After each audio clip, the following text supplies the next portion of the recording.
Bonjour à toutes, bonjour à tous et bienvenue dans cette nouvelle vidéo d'Auguste Patrimoine. Une vidéo qui aujourd'hui va être consacrée au contrat de capitalisation. Alors ce contrat de capitalisation, il est à destination, vous le voyez, des personnes morales et physiques. Il est souvent mis en comparaison évidemment de l'assurance vie et donc l'idée aujourd'hui est de vous présenter les différences, les avantages et les inconvénients bien entendu d'un tel contrat de capitalisation. Vous le voyez ici également, eh bien, encore une fois, le contrat de capitalisation est souvent présenté en parallèle évidemment de l'assurance vie, avec évidemment quelques nuances très importantes à retenir. Pour commencer, ce qu'il faut avoir en tête, évidemment, c'est que le contrat de capitalisation ne se clôture pas au moment du décès du souscripteur. Ça en fait une différence évidemment fondamentale, puisque vous le savez peut-être, dans le contrat d'assurance vie, le décès du souscripteur ou des souscripteurs va entraîner directement sa clôture et le versement directement des encours directement aux héritiers. En termes de contrat de capitalisation, on ne tombe absolument pas dans ce cadre-là, puisque le contrat de capitalisation peut survivre de ce point de vue-là aux souscripteurs, ce qui en fait une différence très intéressante, puisque les héritiers, de ce point de vue-là, peuvent non seulement conserver le contrat, mais continuer également de travailler les actifs qui sont à l'intérieur. Bref, j'allais dire de valoriser finalement le patrimoine qui a été construit au sein du contrat de capitalisation. Le pendant évidemment de cela, c'est qu'au contraire de l'assurance vie qui sort de la masse successorale, eh bien, le contrat de capitalisation appartient pleinement justement à l'actif successoral du défunt. Et donc là aussi, au moment du décès, eh bien, le contrat de capitalisation est à considérer dans la globalité de ses encours comme étant versé, bien entendu, au patrimoine de la succession. L'autre élément que l'on retient assez fréquemment et qui en fait évidemment un outil extrêmement puissant en termes de patrimoine, c'est que le contrat de capitalisation, contrairement à l'assurance vie cette fois-ci, peut être donné. Il peut être donné via une indivision, via un démembrement, via une donation. Et donc là aussi, cela en fait un outil extrêmement puissant, bien entendu patrimonialement, notamment pour donner une partie de son patrimoine déjà à ses enfants, potentiellement via l'utilisation d'usufruit de nue propriété, bien entendu. Cela peut également être utile eh bien, pour séparer un patrimoine, typiquement dans le cadre d'époux qui sont des époux sous le régime de la séparation des biens et qui ne pourraient donc pas souscrire une assurance vie commune. Également, et de ce point de vue-là, et c'est ce qui a fait d'ailleurs la réputation du contrat de capitalisation il y a plusieurs années maintenant, la vraie différenciation et la grande différenciation également qu'il faut retenir, c'est que là où l'assurance vie est réservée aux personnes physiques, eh bien le contrat de capitalisation se tourne non seulement vers ces mêmes personnes physiques, bien entendu, mais il peut également être ouvert par une personne morale, ce qui en fait une vraie distinction, puisque cela signifie qu'une société, une holding ou une personne morale prise au global, eh bien entendu, peut souscrire un contrat de la sorte et donc valoriser, là encore une fois, des actifs qui le concerneraient. En termes de définition et pour résumer la chose, finalement, le contrat de capitalisation est souvent comparé à l'assurance vie, à raison, bien entendu, puisque dans son fonctionnement, si on va revenir ensuite sur les différentes diversifications, eh bien dans son fonctionnement, il s'agit d'un produit de placement financier à part entière qui, comme l'assurance vie, peut être monosupport ou multisupport. À l'intérieur du contrat de capitalisation, on retrouvera d'ailleurs également les mêmes actifs à disposition, avec évidemment des différenciations selon les assureurs qui seront derrière, mais on pourra également parler, dans le cas de contrats multi-supports, eh bien, de fonds en euros, d'unités de compte, parfois même d'actions en direct ou via des fonds de placement, d'obligations également, de parts de SCPI. L'avantage, bien entendu, du contrat de capitalisation, eh bien, c'est que nous allons le voir fiscalement. Il est très proche en réalité de la fiscalité de l'assurance vie, notamment pour les personnes physiques, ce qui n'est évidemment pas le cas des personnes morales pour lesquelles l'assurance vie n'existe pas. Et il permet justement pour ces personnes physiques, mais aussi pour ces personnes morales, eh bien, tout simplement de faire mieux que des dépôts à terme ou des livrets bancaires ordinaires, bien entendu. Bien entendu, il est également possible de détenir non seulement une assurance vie, mais aussi, encore une fois, des contrats de capitalisation. L'immense avantage, encore une fois, qu'ils vont représenter, eh bien, c'est la capacité également de transmettre un patrimoine dès à présent, sans attendre finalement son décès, puisque, encore une fois, le contrat de capitalisation peut être donné, il peut être démembré via une donation également de son vivant, ou éventuellement, bien entendu, uniquement à son décès. De ce point de vue-là, cela en fait un outil extrêmement important et pertinent dans une stratégie globale et nous vous inviterons une nouvelle fois à vous rapprocher de nos équipes, notamment d'ingénierie patrimoniale et fiscale, évidemment, pour voir si cela peut faire sens, évidemment, pour votre portefeuille. Comment ouvrir un contrat de capitalisation? Eh bien, de la même manière, encore une fois, qu'une assurance vie, c'est audible et accessible à l'ensemble des personnes physiques, sans limitation d'âge, et l'immense innovation par rapport à un contrat d'assurance vie classique, eh bien, encore une fois, c'est que le contrat de capitalisation, cette fois-ci, il peut tout à fait s'entendre également pour une personne morale. Une personne morale qui peut être soumise à l'impôt sur le revenu, bien entendu, mais aussi à l'impôt sur les sociétés. Cela ne pose pas de problème. Et donc, de ce point de vue-là, eh bien, on a un contrat qui est extrêmement adaptable et qui peut s'adapter à toutes les situations. Personne physique, impôt sur le revenu. Personne morale, impôt sur le revenu. Personne morale, impôt sur les sociétés. Et de ce point de vue-là, eh bien, considérant une nouvelle fois qu'il s'agit d'une enveloppe qui est une enveloppe d'investissement intéressante, bien entendu, cela signifie qu'il va pouvoir, encore une fois, aborder l'ensemble des différentes problématiques que vous pourriez évidemment rencontrer. Comme dans le cadre d'une assurance vie, bien entendu, eh bien, vous avez la nécessité de faire un premier versement que l'on va appeler la prime initiale. Le contrat ensuite reste en réalité extrêmement flexible de ce fait-là, puisque vous avez là aussi l'entière disposition de faire des versements supplémentaires en cours de vie, sans plafond bien entendu de ce point de vue-là, mais aussi des retraits, que ce soit des retraits totaux ou des retraits partiels, bien entendu, au fur et à mesure de vos besoins. Il existe bien entendu différentes gammes de contrats de capitalisation comme c'est le cas habituellement pour nos autres contrats. Ce qu'il est évidemment important de comprendre, c'est que la différenciation va se faire sur les versements minimums, sur les géographies évidemment de ces contrats de capitalisation, mais surtout également par rapport aux services que vous allez vouloir rechercher à l'intérieur, notamment en termes d'investissement, de crédit lombard potentiellement à l'intérieur. En termes de comparatif, justement, quel est le meilleur contrat de capitalisation? Vous le voyez ici à l'écran, vous avez quelques, j'allais dire quelques éléments qui vous sont présentés de ce point de vue-là et qui vont vous, justement, vous permettre de comprendre finalement les grandes différenciations. Vous le voyez pour une grande partie des acteurs, hormis finalement Lombard International sur lequel nous allons revenir tout à l'heure, eh bien, les tickets d'entrée restent relativement les mêmes puisque on parlera en très grande majorité de 50 000 euros de tickets d'entrée et surtout les versements complémentaires également sont assez normés sur le marché, vous le voyez. En termes de frais de conseil, là non plus les choses ne changeront pas. La grande différenciation en fait que vous allez trouver sera plutôt dans les univers d'investissement. Ainsi, et pour reprendre par exemple un exemple assez concret, eh bien Generali est un assureur qui, vous le voyez, a des encours plus élevés et qui donc de ce point de vue-là peut être parfois plus rassurant pour certains investisseurs en termes de solvabilité. Il n'empêche qu'en termes d'univers d'investissement à disposition, eh bien Generali est un peu plus restreint nous incitant justement à aller voir peut-être d'autres acteurs quand votre sujet, c'est celui de l'investissement. La chose commune qu'il faut évidemment avoir en tête de ce point de vue-là, eh bien, c'est que quelles que soient encore une fois vos problématiques, un assureur peut mieux y répondre qu'un autre, mais in fine, eh bien, nous procédons toujours de la même manière, à savoir avec un appel d'offres selon votre cahier des charges, vos encours, vos objectifs, bien entendu, ce qui nous donnera là encore une fois eh bien, une détermination d'autant plus fine de l'assureur qui pourra être choisi. En termes d'exception, ici sur le tableau, vous le voyez peut-être, Lombard International, bien entendu, fait figure d'exception et se distingue, hein, bien entendu, vis-à-vis des autres. Pourquoi? Parce qu'il s'agit ici d'un contrat qui est un contrat luxembourgeois. De fait, vous êtes bel et bien ici dans un contrat de capitalisation, retrouvant tous les avantages du Luxembourg que nous avons eu l'occasion d'échanger dans d'autres vidéos, hein, notamment la neutralité fiscale et l'univers d'investissement illimité.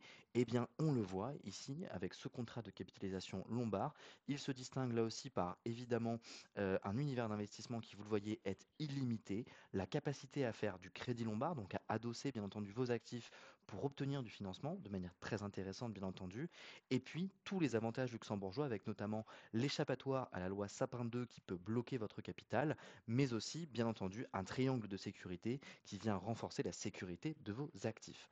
En termes évidemment d'investissement et en termes de fiscalité, protection des avoirs, évidemment le contrat Lombard International a notre préférence, bien entendu s'il ne fallait citer que celui-ci. La barrière à l'entrée, c'est évidemment son ticket d'entrée, puisque vous le voyez, du fait de travailler ici au Luxembourg, il s'agit d'un ticket d'entrée qui est de l'ordre de 250 000 euros pour ouvrir un premier contrat. Comment placer son épargne sur un contrat de capitalisation? Eh bien là, de manière relativement simple, nous pourrions simplement citer le fait que cela fonctionne encore une fois comme une assurance vie, puisque de fait, eh bien, à l'intérieur de ces contrats de capitalisation, vous allez retrouver des contrats qui sont parfois monosupport, bien entendu, on les conseille, j'allais dire, relativement peu, mais aussi des contrats multisupports qui, eux, vous ouvrent le champ des possibles en termes d'investissement. L'immense majorité des contrats de capitalisation, notamment à la française, eh bien, vont proposer, bien entendu, fonds euros sécurisés, garantissant le capital, mais sur lesquels il y aura évidemment peu de rendement. Et à côté de ces fonds euros garantis en capital, vous retrouverez toujours des unités de compte. Là, encore une fois, on parlera d'OPCVM, d'ETF potentiellement pour les plus sophistiqués d'entre eux, et puis parfois de titres comme des actions, par exemple des actions françaises ou américaines ou internationales en direct. Là encore une fois, les choses varient grandement d'un assureur à un autre, ce qui en fait également un élément très pertinent, vous vous en doutez, pour nos appels d'offres.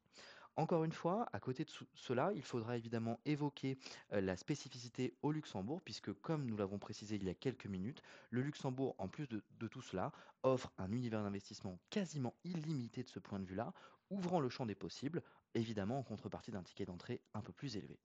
En termes de gestion, vous retrouverez là aussi toute l'étendue de notre gamme de gestion via un contrat de capitalisation.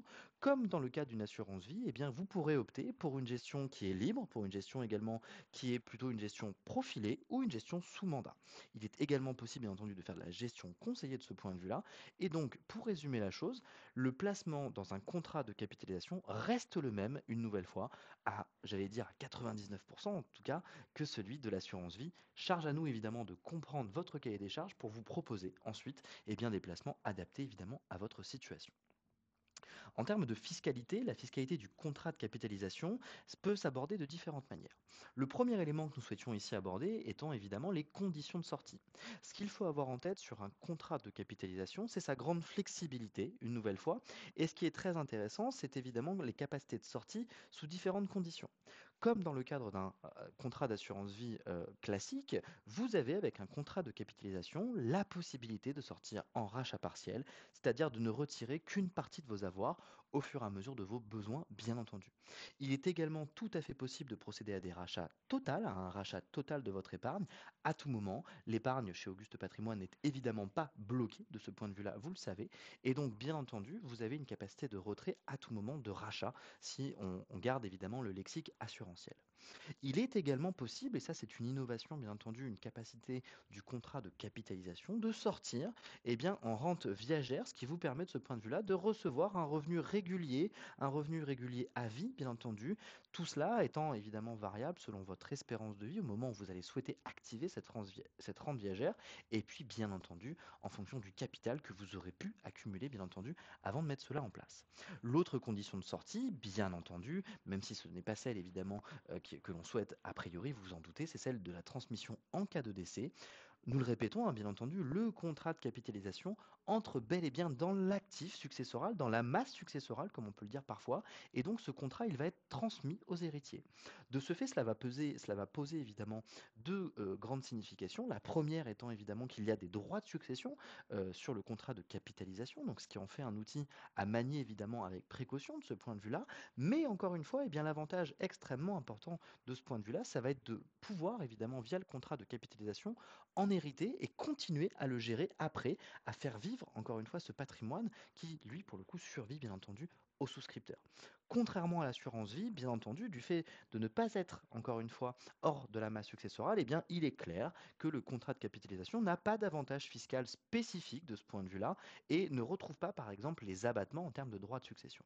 Là, et on y reviendra tout à l'heure, où le contrat de capitalisation fait un sens majeur, bien entendu, dans la structuration patrimoniale, c'est sur la capacité, une nouvelle fois, de transmission, et notamment avant décès, via la donation de ce point de vue-là, et on y revient évidemment tout à l'heure. En termes de fiscalité, la fiscalité du rachat d'une assurance vie va globalement se heurter, j'allais dire, à deux grandes différenciations. La première est celle pour la personne physique, c'est celle qu'on va aborder maintenant, et ensuite nous parlerons des personnes morales. En termes de personnes physiques, et ce qu'il faut évidemment retenir de ce côté-là, c'est que le contrat de capitalisation va reprendre à l'identique la fiscalité d'une assurance vie pour les personnes physiques. Ça, évidemment, c'est extrêmement intéressant, et donc vous retrouverez, bien entendu, la fiscalité classique de l'assurance vie.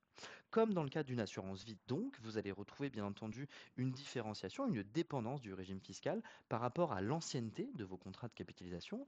Dès lors qu'il s'agirait d'un contrat de capitalisation ouvert avant 2017 et le 27 septembre de cette année-là, vous voyez le barème apparaître sous vos yeux, allant de 7,5% pour les rachats après 8 ans jusqu'à 35% après. J'en profite bien entendu pour vous préciser une nouvelle fois qu'il est évident qu'il n'y a pas de fiscalité sur le contrat de capitalisation tant que vous ne faites pas de retrait en personne physique, hein. Bien entendu, encore une fois, comme il s'agit d'un contrat qui est proche, voire très proche, bien entendu, de l'assurance vie en termes de fiscalité, pas de rachat, pas de fiscalité de ce côté-là, ce qui en fait là aussi un outil très important en termes de capitalisation des intérêts.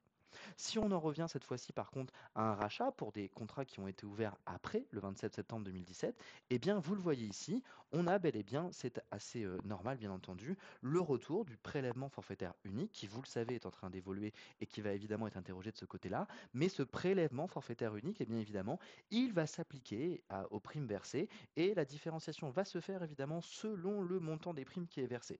Vous le voyez ici à l'écran, pour tous les contrats qui ont été ouverts après 2017 et après d'ailleurs le 27 septembre 2017, eh bien pour le total des primes inférieur à 150 000 euros, vous allez être sur un taux d'imposition qui est de 12,8% avant 8 ans, 7,5% ensuite. Pour tout ce qui est au-delà des 150 000 euros et pour un contrat de moins de 8 ans, le taux d'imposition est de 12,8%. Si le total des primes nettes versées est supérieur à 150 000 euros pour un contrat de plus de 8 ans, eh bien là aussi, on retrouve l'avantage évidemment de l'assurance vie avec un taux d'imposition qui est de 7,5% pour la part des intérêts composés ne représentant pas plus d'une prime de 150 000 euros. Pour tout ce qui va au-delà, eh bien nous retombons au PFU à 12,8%. Bien entendu, ce qui est clair de ce point de vue-là, c'est que parlant de cette fiscalité-là, nous ne parlons ici que de la fiscalité entre guillemets revenu, de la partie revenu. Il faudrait rajouter évidemment les prélèvements sociaux. Et là, pour le coup, quel que soit le régime fiscal, eh ben, les gains vont être soumis aux prélèvements sociaux à un taux de 17,2%. Bien entendu, nous le rappelons ici, hein, comme dans le cadre d'une assurance vie classique, eh bien, le contrat de capitalisation va être soumis, en tout cas va apporter des abattements après 8 ans, puisque comme vous l'avez vu dans la partie fiscale ci-dessus, eh bien entendu, après 8 ans de détention, les rachats vont bénéficier encore une fois d'un abattement sur les gains.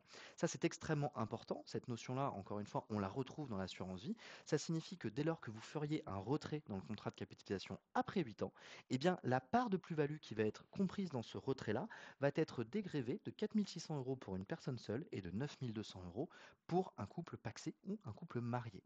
Et donc, de ce point de vue-là, bien entendu, il peut être très intéressant, évidemment, d'ouvrir un contrat de capitalisation dès maintenant pour bénéficier justement plus tard de cette antériorité fiscale. Bien entendu, et là aussi on retrouve des avantages de l'assurance vie, il est possible d'opter pour l'imposition au barème de l'impôt sur le revenu, donc au barème progressif. Parfois, cela peut être avantageux, notamment si votre tranche d'imposition marginale est faible, notamment quand la tranche d'imposition marginale est inférieure à 10 à 12%, eh bien cela peut faire sens, puisque cette tranche d'imposition viendra se sommer aux prélèvements sociaux et vous apportera une fiscalité réduite de ce point de vue-là. En cas de décès, la fiscalité du contrat d'assurance vie, là encore du contrat de capitalisation, pardon, eh bien là, on touche encore une fois à la vraie différence par rapport à l'assurance vie, puisque au contraire de cette dernière, le contrat de capitalisation est inclus dans l'actif successoral lors de votre décès. En conséquence, eh bien, c'est évidemment soumis au droit de succession et c'est taxé sur la valeur totale au moment du décès du titulaire. La transmission du contrat de capitalisation, et ça en fait évidemment un vrai avantage par contre, lors de la transmission par décès, eh bien, c'est que ce contrat, il conserve son antériorité fiscale. Bien entendu, étant donné que ce contrat va se transmettre et ne va pas se déboucler, comme c'est le cas d'une assurance vie, eh bien, si le contrat a été ouvert il y a plusieurs années, il se transmet, il conserve cette antériorité fiscale et donc les abattements, notamment qui ont pu être acquis de ce point de vue-là, eh bien, vont être retrouvés par les héritiers prenant la place du défunt. Le contrat de capitalisation, pour résumer et pour faire un premier point d'étape, eh bien encore une fois, c'est souvent utilisé dans une stratégie de transmission patrimoniale. En effet, comme on va y venir dès après, il est souvent très utile notamment de donner pour partie, bien entendu, ce contrat de capitalisation via des démembrements. L'idée étant majoritairement, eh bien, à côté d'assurance vie qui pourrait déjà être consacrée, ou dans le cadre d'un patrimoine, notamment sur un couple en séparation des biens, il peut être très utile, encore une fois, avec des enfants, eh bien, de procéder à des donations ou à des démembrements de son contrat, ce qui n'est pas possible dans le cadre d'une assurance vie. Et ça, encore une fois, ça en fait une différence extrêmement importante. La fiscalité en cas de donation. Eh bien, l'un des principaux avantages, encore une fois, contrairement à l'assurance vie, c'est qu'on peut donner ce contrat et dès lors, on va se retrouver évidemment sous le barème classique de la donation. Encore une fois, l'immense intérêt de la donation, et je vous invite évidemment à consulter si vous le souhaitez notre page qui est dédiée de ce point de vue-là à ce mécanisme patrimonial extrêmement intéressant, eh bien, c'est que la donation, elle permet d'anticiper votre succession, de commencer à transmettre une partie de votre patrimoine et pour cela, eh bien, vous allez bénéficier d'abattements fiscaux évidemment très intéressants. ans. Chaque parent ainsi peut transmettre jusqu'à 100 000 euros par enfant tous les 15 ans et un grand-parent jusqu'à 31 865 euros à chaque petit enfant, mineur ou majeur d'ailleurs, avec là aussi un retour possible tous les 15 ans. Lors de la donation, justement, du contrat de capitalisation, dans cette somme-là, mais ça peut être évidemment le cas au-dessus, eh bien, seule une fiscalité va s'appliquer, c'est-à-dire les droits de mutation à titre gratuit. Et de ce point de vue-là, eh bien, ils vont être calculés sur la valeur nominale du contrat, donc la somme des intérêts, des versements, pardon, uniquement, ce qui en fait évidemment un très grand avantage. De ce point de vue-là, encore une fois, eh bien, vous avez, vous le voyez ici, le tableau récapitulatif des abattements existants pour les donations et les successions. Et vous le voyez, eh bien entendu, il y a un immense avantage de ce point de vue-là. Dans le cadre d'un contrat de capitalisation sur une famille ayant par exemple des enfants et des petits-enfants, eh bien, à donner progressivement ce contrat. Pourquoi? Parce que cela va permettre au moment de votre décès, bien évidemment, d'avoir de ce point de vue-là des droits de mutation qui sont beaucoup moins importants, puisque portant encore une fois sur des actifs qui sont là aussi beaucoup moins élevés. En termes de fiscalité, il serait évidemment ici très incomplet de ne pas parler de la fiscalité cette fois-ci pour les personnes morales. Bien entendu, encore une fois, l'un des grands avantages du contrat de capitalisation par rapport à l'assurance vie est son accessibilité justement pour les personnes morales.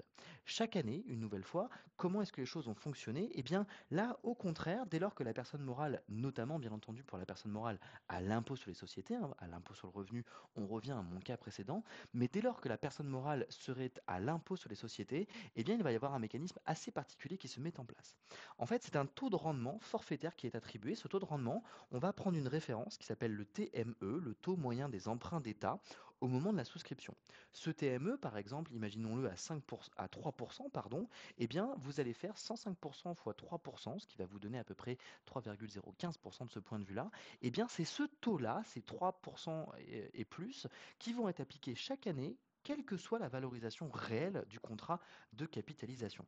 Ça, c'est extrêmement important. Pourquoi? Parce que cela va vous permettre justement d'intégrer à votre résultat financier chaque année au moment de l'IS une valorisation de votre contrat de capitalisation qui est relativement linéaire en termes de performance, quand bien même votre contrat ferait d'excellentes performances à la hausse, mais également quand bien même votre contrat perdrait temporairement de l'argent.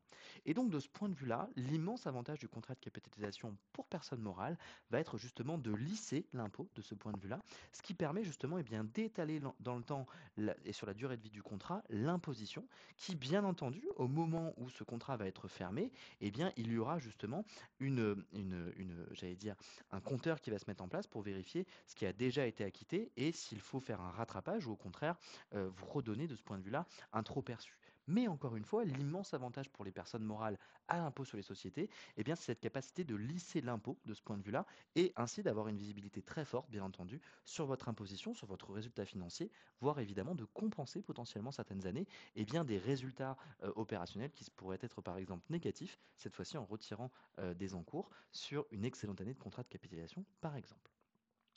En termes de régime de succession du contrat de capitalisation, là encore une fois, il y a une vraie différenciation, vous le voyez, entre contrat de capitalisation et assurance vie. Je vous inviterai ici, encore une fois, bien entendu, à regarder plus en détail la vidéo sur l'assurance vie et ses avantages, bien entendu. On le rappelle ici, oui, le contrat de capitalisation est soumis, encore une fois, à plein dans les régimes de droit de succession. Comment transmettre son contrat de capitalisation? C'est ce que nous évoquions. L'immense avantage et l'immense optimisation de ce contrat de capitalisation, c'est bien entendu cette capacité de le donner, de le démembrer, d'en donner une partie, encore une fois, en termes de propriété, par exemple, à ses enfants. Cela est extrêmement important puisque, par exemple, dans le cas évidemment d'une donation ou d'une donation via un démembrement de propriété, typiquement, vous pouvez commencer à donner évidemment la nue propriété pardon, à vos enfants qui en deviennent donc propriétaires sans en avoir finalement l'utilisation. Et vous, vous pourriez évidemment en conserver l'usufruit, c'est-à-dire évidemment notamment les revenus du contrat. C'est extrêmement intéressant puisque au décès du donateur ou des donateurs, l'usufruit va s'éteindre de ce point de vue-là. Et donc le bénéficiaire, ici si je reprends mon exemple, les enfants, redeviennent plein propriétaires du contrat tout en conservant certes l'antériorité fiscale, mais aussi de bénéficier bien entendu d'une reconstruction de ce point de vue-là de la pleine propriété sans justement avoir cette partie qui a déjà été donnée qui est reversé au sein de la succession. Donc cela permet de ce point de vue-là un immense avantage en termes de transmission. Cela vous permet dès à présent de donner tout ou partie, en tout cas de la nue propriété à vos enfants et progressivement eh bien, de transmettre une partie du capital, de votre capital là-dessus, qui échappera à terme évidemment à la succession classique.